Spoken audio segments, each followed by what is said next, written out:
Brand new edition of Local Focus. Welcome. Basketball season in full swing here on ProView Networks. You can go to ProViewNetworks.com. Check out our broadcast schedule for hoops. My guest today is uniquely qualified to talk about both the basketball schedule ahead and to put a bow on the football season because, well, he was a terror on the football field this year as well. Isaac Behrens of the Cibola Cougars. Yes, sir. Thank you so much for having me. Good to have you, man. And what a fun year to watch some Cougars football, right? Yes, sir. Could you guys feel it within the walls of the program that you guys were kind of the Cinderella story? Of course, we could definitely feel it. We worked hard all summer. We looked good in 7-on-7, and I think the coaching staff really turned it around for us. And what's that like, man, when you guys kind of become the talk of the early part of the season there? Like, does that put a little extra pep in the step? I mean, what's that like? It definitely puts a lot of extra pep in the step, especially coming from 2 seasons before that, where we won 2 out of 20 games. It was very difficult. We had a lot of senior leadership this year. Hayes Baum, lots of guys leading our way. Our coach David Howes did a great job. Yeah, and I mean we're gonna hit the light years, and then we're gonna hit the good year this year. We're gonna hit all that. But like, I always, every year it seems like there's one team that kind of becomes a little bit of a Cinderella story or a surprise story or a team that everyone's talking about, right? And the special thing about it is you never know who that team's going to be before the season. But it seemed like pretty early that it was going to be you guys, right? Like, when did you guys realize, like, okay, we got something special here, and people are noticing? I think after seeing our work ethic, that everyone was willing to put in the work. We didn't like losing. I could see that everyone wanted to make a change, and we did that.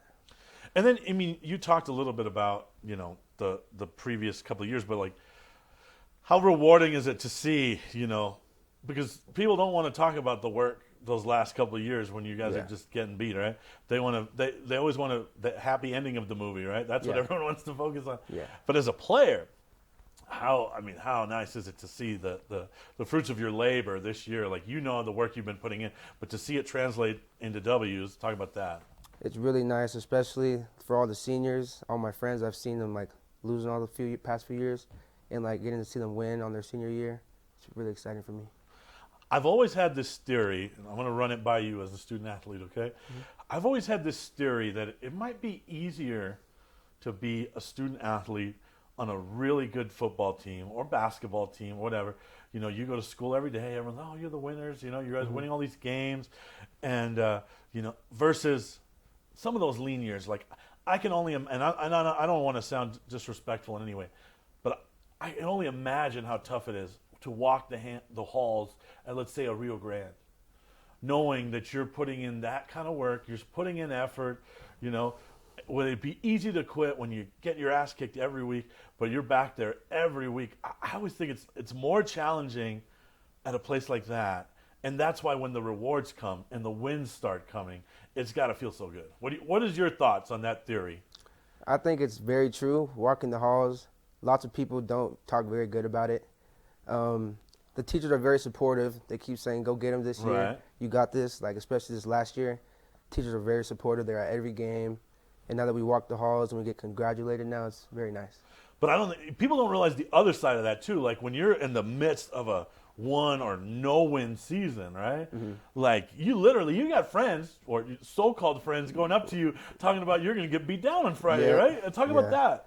It's very hard, especially your own friends. They're all, should we even go to the game? Will it be close?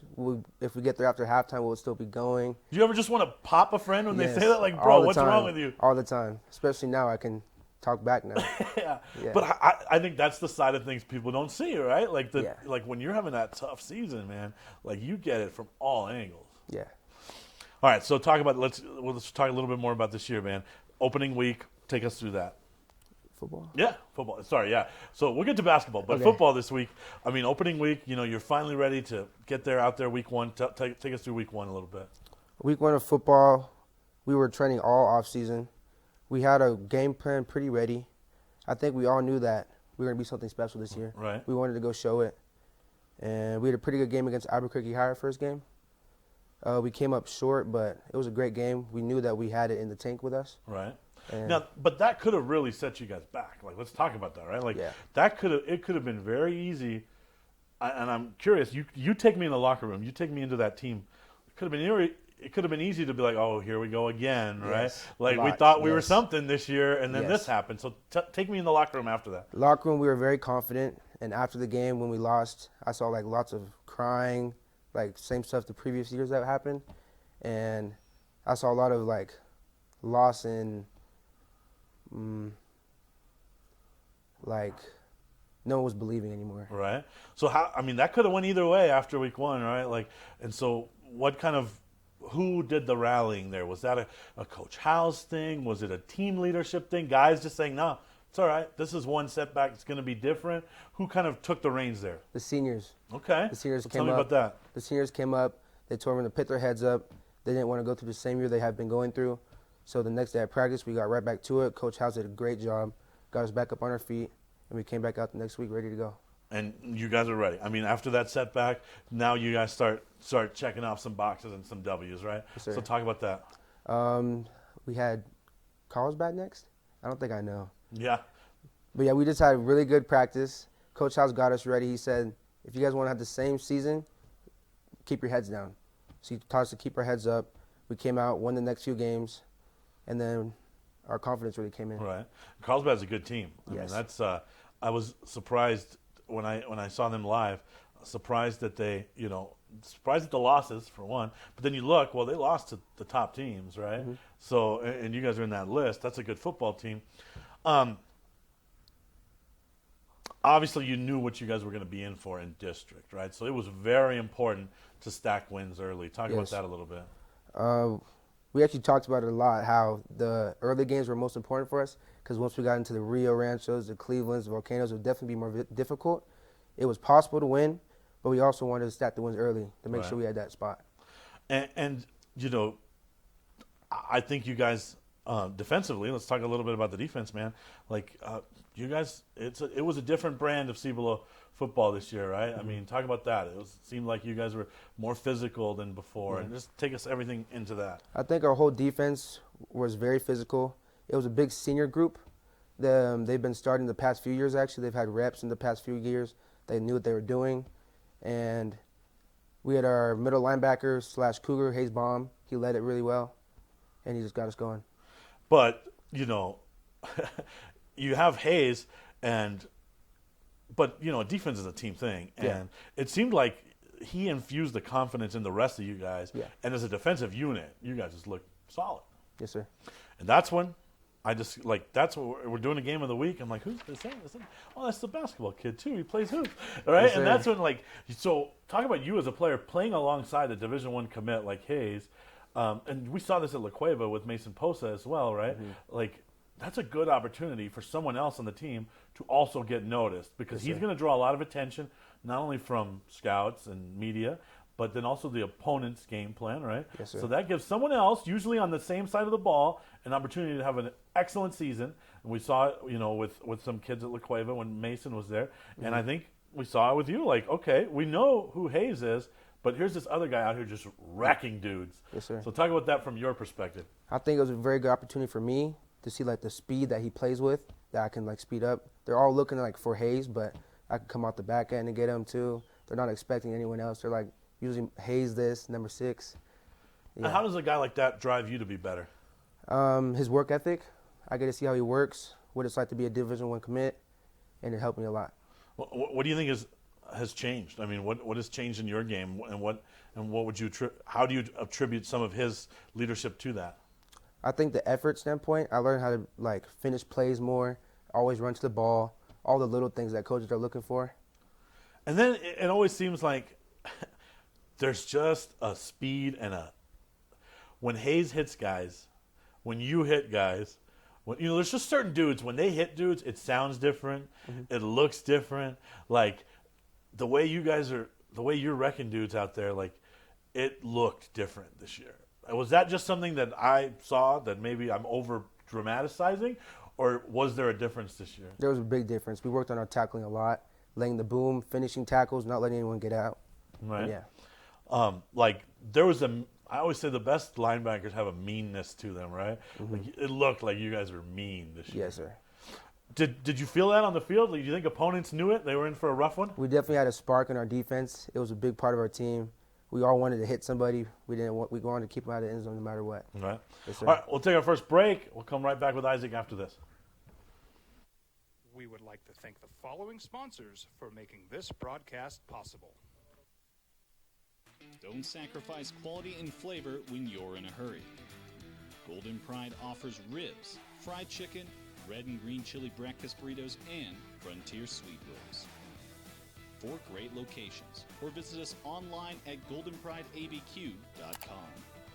Golden Pride Barbecue Chicken and Ribs are proud supporters of ProView Sports. Burrito Express is proud to announce that we are the official burrito spot of ProView Networks. Since 1982, with 6 locations serving Albuquerque, Rio Rancho, and Roswell, the question is, red or green? Let's go to the burrito. Visit letsgototheburrito.com and order now. Eagle Greens and Turf are a family-owned and operated business with over 25 years of experience in the home improvement industry. They are your exclusive dealer of celebrity green, synthetic putting greens, and artificial turf. They also have artificial turf that is specifically designed for your pets. Eagle Greens and Turf are proud sponsors of ProView Networks and can make your lawn green all year long at 505-273-2744. I'm a Blaze King customer, and I have been for the last 10 years. Blaze King stoves are very efficient, they're easy to maintain, and they use a lot less wood than you would typically use with a fireplace. Blaze King, that's a fire. The heat is on when it's a Blaze King wood stove, controlling heat up to 40 hours on a single load of wood with a built-in thermostat. See for yourself at either Blaze King showroom, Albuquerque and Santa Fe. Blaze King, and now that's a fire.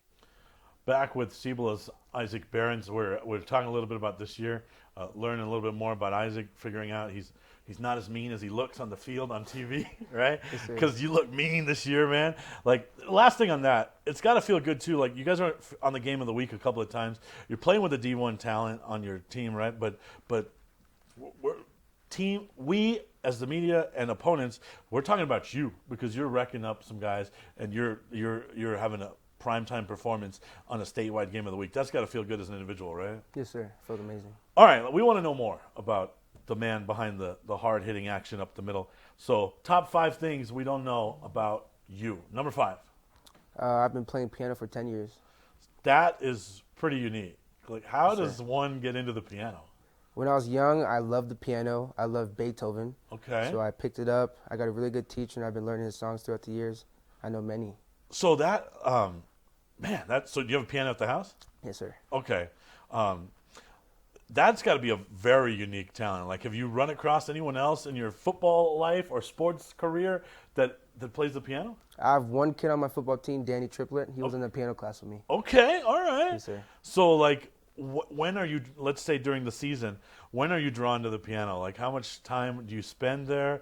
You know, do you use it to relax? When are you drawn to the ivory? When I get home, when I get bored, piano's my thing. Okay. Christmas time, I go play some Christmas songs. Halloween, I play some Halloween songs. Okay. So you can entertain, we got holidays coming up. You can entertain the whole family. Yes, I can. Okay. And that's got to be unique with the ladies, too, I'm thinking. Yeah. I'm just saying. I mean, I wish I could play an instrument. I'm just saying. Yes, sir. All right. Okay. Number 4. I love dogs. Okay. So dog person. How Yes, many? sir. You guys have a bunch? Or? I have one dog. I have a pug. Okay. All right. Like, are you like one of those people that like buys them clothes and stuff, or? Yes, I have her Really? Christmas pajamas, Halloween wow. pajamas. That's a little over the top. Yes. But it seems to be a thing. Yes. All right. Number 3. I love video games. Okay. All right. What's your go-to? Rocket League. Okay.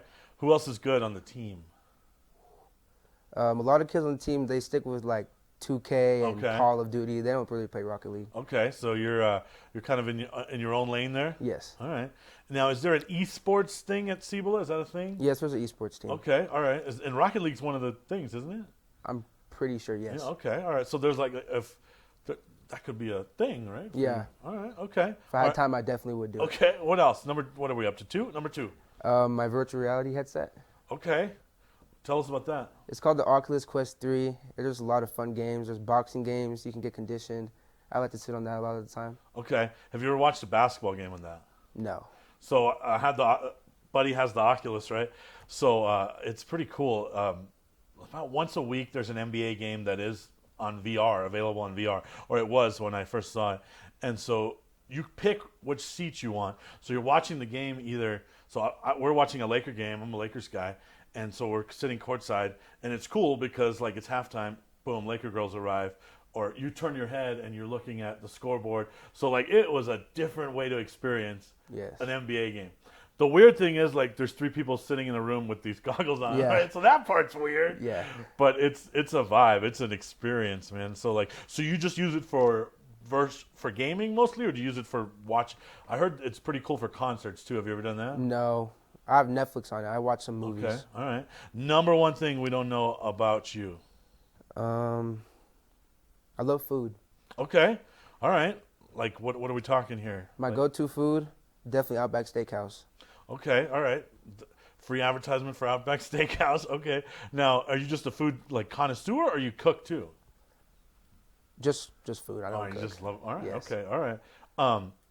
Because that leads me into your development as a player a little bit too. Like, obviously, to get to your size and bulk and everything, you got to be putting in some work in the weight room, right? So talk about that. I'm in the weight room every single day. When I have games, I work in the morning as well. And football also got me a lot stronger with our strength and conditioning coach. Right? Because I remember from last year to this year, how much muscle have you put on? Because you look significantly different. Yeah, I've gained about 40 pounds. And, I mean, when 40 pounds, 1 year over the next, in mostly muscle, I mean, that's a huge difference. Yes, sir. Have you noticed it yourself? Yeah, I have definitely noticed it. All right. Now, what about that transition from football into basketball, right? Because that's a hard transition, especially at the beginning, right? Yeah, of course. Talk about that. It's definitely very hard because for football, I'm focusing on getting bigger, getting, like, stronger. And then when it comes to basketball time, you got to get in condition, you got to get in shape, you got to be able to run up and down, guard shifty people. Right. It's really hard. And so basketball coaches always talk about when they have football players, oh, they got to get in basketball shape. And, like, coaches talk about that all the time. So that's a real thing. Yes. So, like, you're here to say yeah. Yeah. So were you gassed out last night? I was very gassed out last night. So how long does it usually take you to adjust football mode to basketball mode? It usually takes me just the first few games. But I was out sick like the first week leading into our game, so I had no condition. I just ran in there. Right. My legs were giving out. I was like, oh, my goodness. And I noticed that about football players, especially bigs like you. Yes. Like the first couple of games of the season, they're just fouling the hell out of everybody. Yeah. They're always tired. Yes. Like, so there's definitely an adjustment period, isn't there? Yes. Did you foul the hell out of a lot of people last night? No, last night I did not. Okay, Over the all summer, I usually foul a lot. Okay. I tried not to. All right. So that transition is always fun to watch. Like, and there's always a few teams that heavily rely on some football guys. Mm-hmm. So they usually don't hit their stride till December and January, right? Yeah. All right, big. I don't know exactly. This will air after the championship, so this will be. I'm gonna get your football championship thoughts. Mm-hmm. Now, remember, this won't air until after the championship, but the championship features a team you're very familiar with, Cleveland and Las Cruces. So break down that game for me.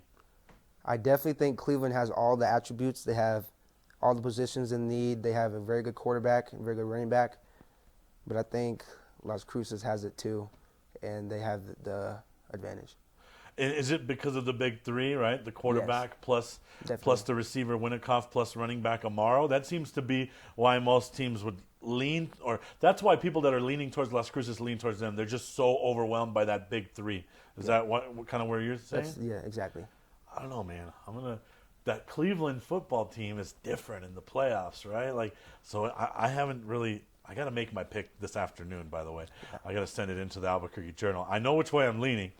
But let me ask you this: as a guy that's your season ended earlier than you wanted it to.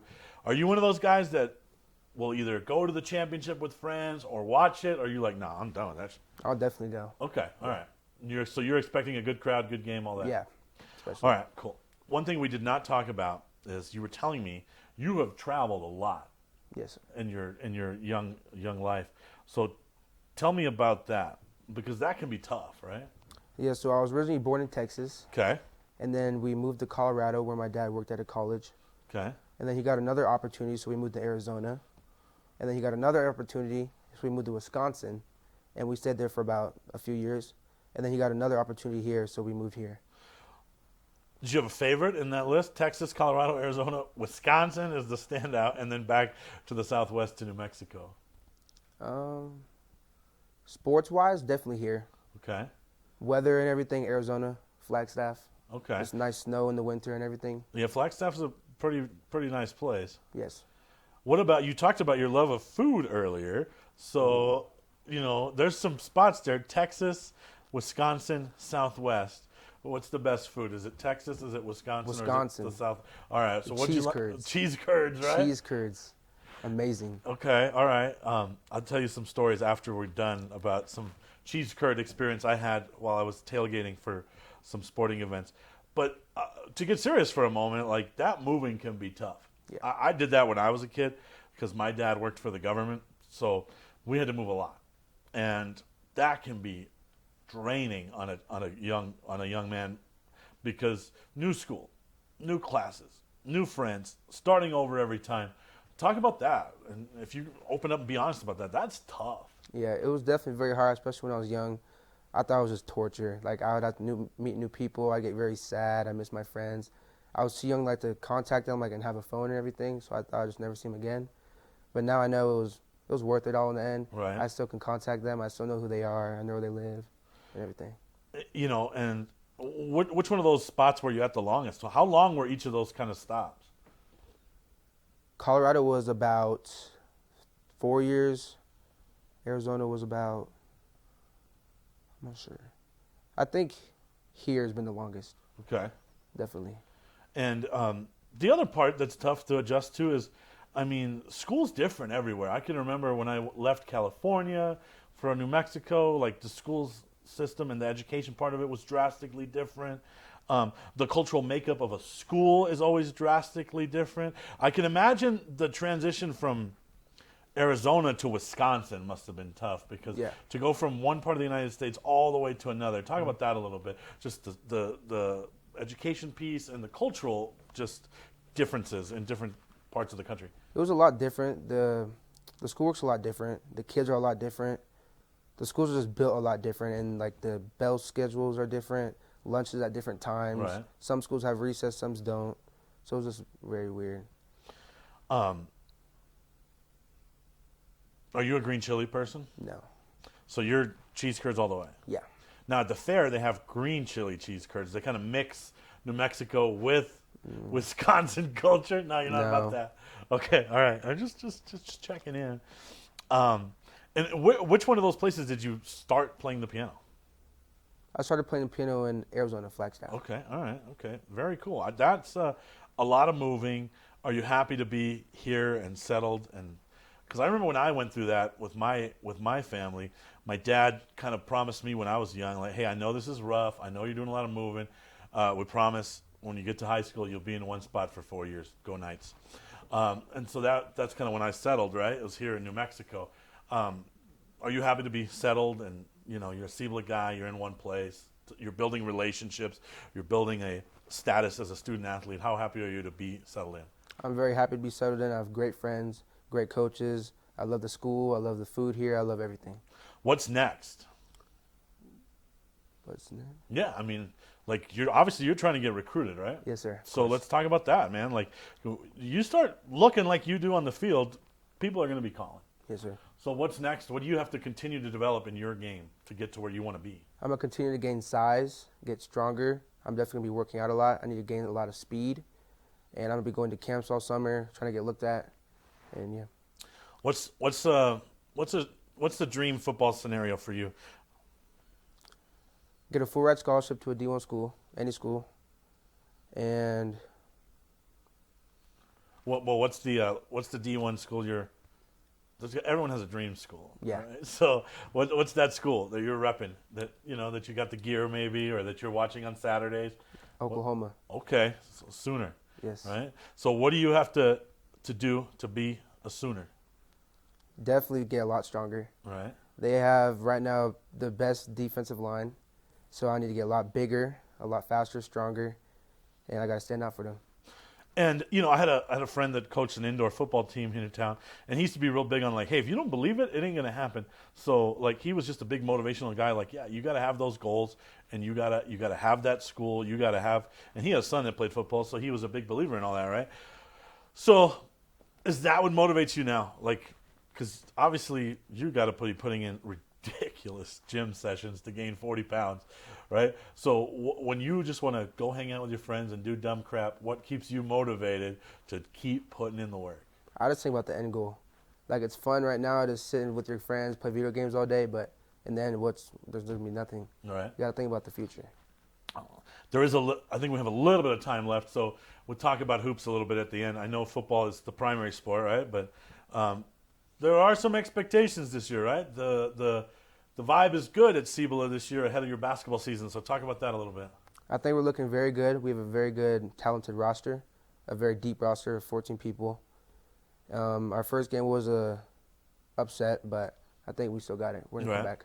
Now, there's some differences. Like, you guys graduated a lot of sides, right? Like, yes. Last year, you're probably, like, looking around. There was 4 of you, and you're looking around this year like, oh, it's me. Yeah. Right? So, one, that means a lot more responsibility and probably minutes for you. Yeah. And so, as an individual, how do you prepare for that? I definitely get my conditioning up because I need to be able to rebound right, and get back on defense and play defense on small, shifty guards.